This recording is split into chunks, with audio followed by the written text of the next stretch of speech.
This is Boomer Life on CIL 650.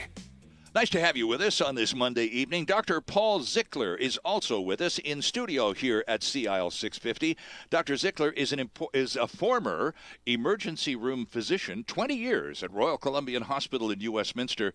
After 20 years, just had enough of the, and my word, Dr. Zickler, politics of it all, and along with a couple of colleagues, left the emergency room at Royal Columbian and began replicating that similar activity with an urgent care clinic, the first of which opened in Langley. And that's where we are with your story, Dr. Zickler. It's quite compelling stuff. So how many of these urgent care clinics did you end up opening? Because you said Langley was the first. Mm-hmm. Well, we ended up opening 3, actually, one in Maple Ridge and one in South Surrey. And it was actually at the South Surrey one where my next sort of career changing happened. So as we developed those 3 urgent care clinics,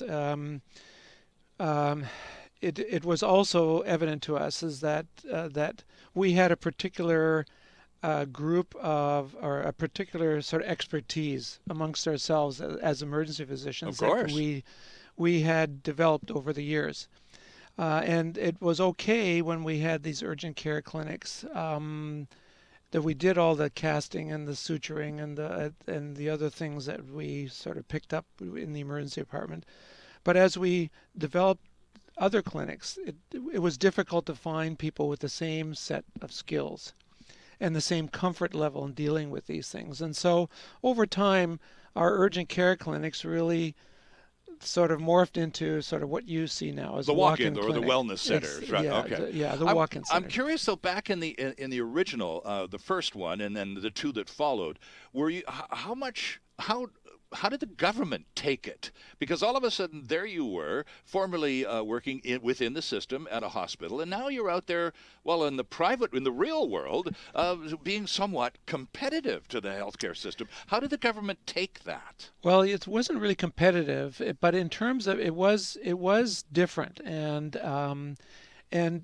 our original scope was that we would work within the system as a support to the system. Yeah, my word was competitive, and it was poorly chosen. I meant to say supplement. Yeah, but there was backlash, and I'll bet. So what we wanted to do was basically see people in our urgent care clinic, deal with the problem, and refer them back to their family doctor. Gotcha. Okay. Just like the emergency department. Sure. But as time went on, you know, the say the fellow that was sutured in our suture room went to get an appointment to get his sutures out. Well, he couldn't get the appointment because it was, you know, he had to book it another week down the road, or right. It was difficult to be seen again in the right time period. So they would come back. Right. And so then we would see them. So then people, the same thing would happen if they had a pneumonia. We started them on appropriate antibiotics, mm-hmm. and then they were supposed to be seen again in 2 weeks, but they couldn't get into the appointment. So you ended up doing the follow-ups. So right. then we're stuck between a community being somewhat upset because we're taking the patients where we really didn't want to take the patients, but they didn't have a choice, sort of. And so that was a problem. Mm-hmm. And as well, people just found it convenient to come in without an appointment, right? Right. And so it does sort of fracture sort of the health from baby to senior. You know, we used to have the doc that used to look after us when we were small, That's right. and when we were middle-aged until we got to be senior, right? Mm-hmm. And there's a lot to say about that, and there's a lot of movement with family practice now to try to reinstill that the doctor is there, and that's why there's a big push on making more family doctors available, so everyone does have a family doctor. It's not to fragment their care. You can still have room for the walk-in clinics. Oh, absolutely. But their focus is a little different now. And a lot of the walk-in clinics now are family practice orientated with walk-in spaces. You know, it's a surprisingly high percentage of the population of Metro Vancouver, Dr. Zickler, who, when asked, will tell you, no, I don't have a family physician. I rely on my local walk-in clinic or wellness center. Yeah.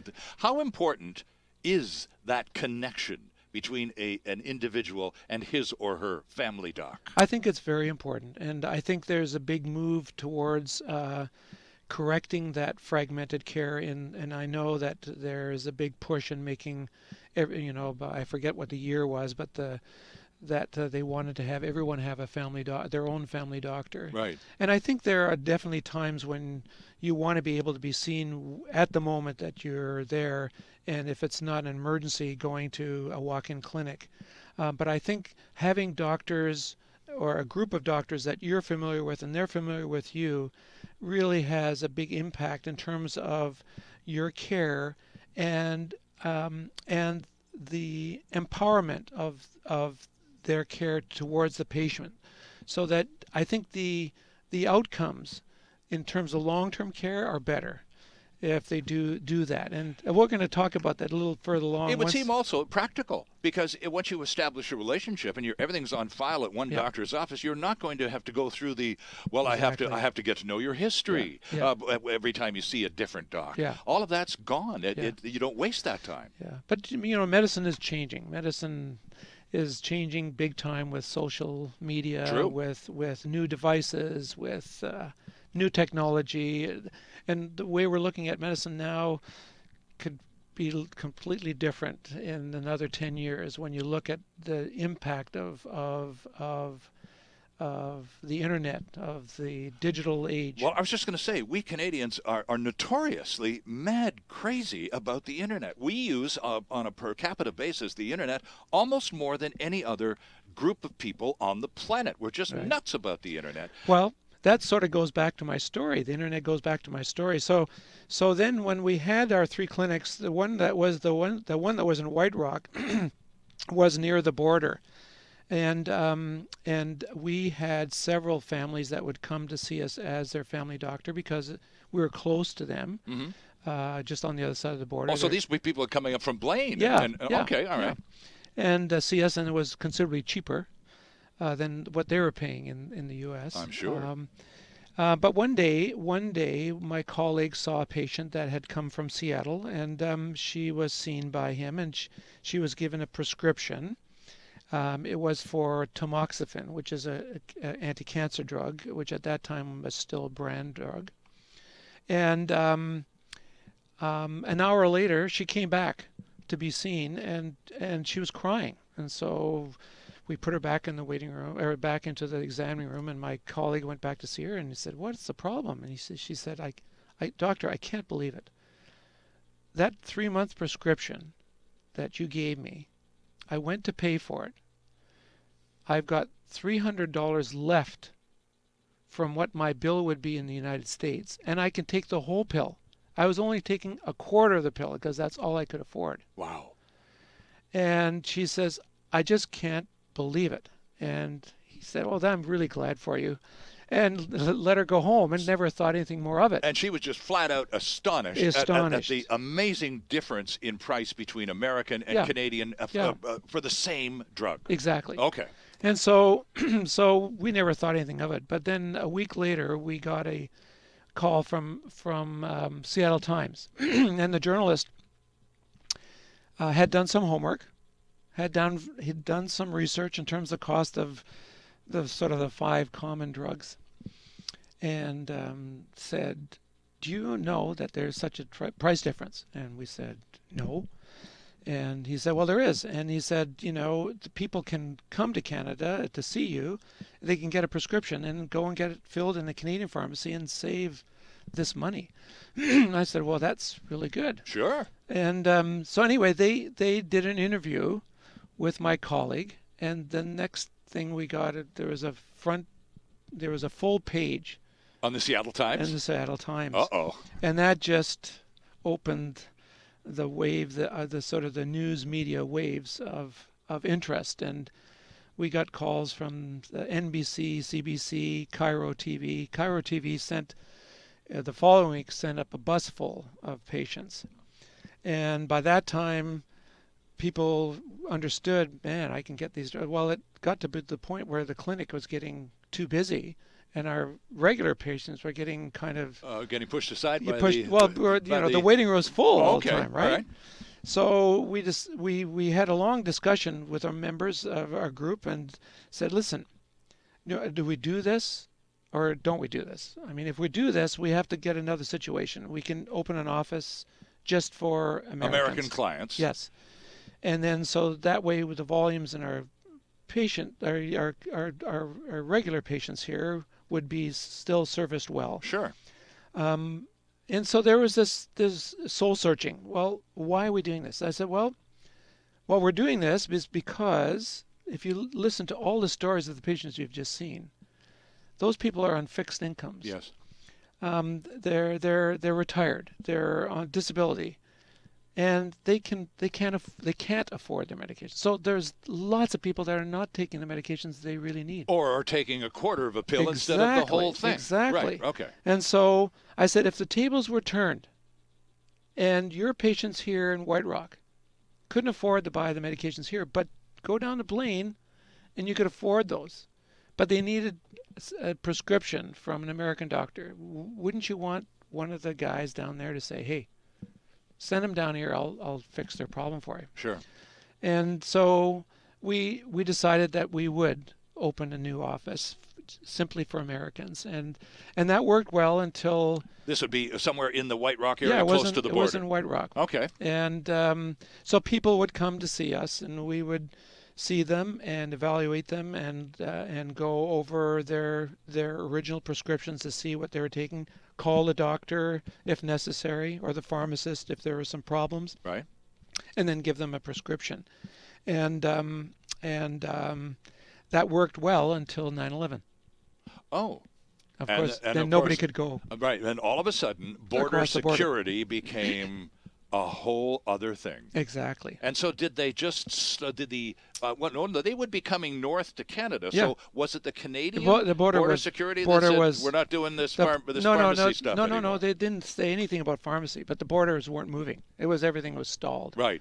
Everything was, they just couldn't get across. It wasn't the drugs at all. It was just the fact that the border traffic was so bad. Well, and not much has changed really in all those years since. It's still almost more trouble than it's worth to cross the blinking border, isn't it? That's right. So then people would be phoning and say, well, what are we going to do with my prescriptions? Right. I can't afford to buy them here. I said, well, I'm sorry. And then they would say, well, I can go online and there are people selling it. And I said, really? I said, Canada Post and U.S. Post said this is not illegal. This is a legal operation to be sending them through the mail. So I said, I'm sure they can. And he says, well, they would give me the website. Right. And I'd go on the website and I'd look. And of course, you have to think that this is way back at the beginning of the internet. Right. So not everybody even had a computer. Right? Sure, of course. So we went on the internet and sure enough, there were people that were selling them. They were from Winnipeg. Yeah, I was just going to say, it had to be from Winnipeg. Exactly, yeah. There are two sites. I can remember those people. Yeah. And so we looked at it, and I thought, well, how come they're doing it? And so I thought, well, maybe there's enough margin in the process that they can afford to lose some seized packages, and some of them are getting through. But we decided that, listen, we don't want to get into this unless we know that we're not creating any legal issues for ourselves or for the patients.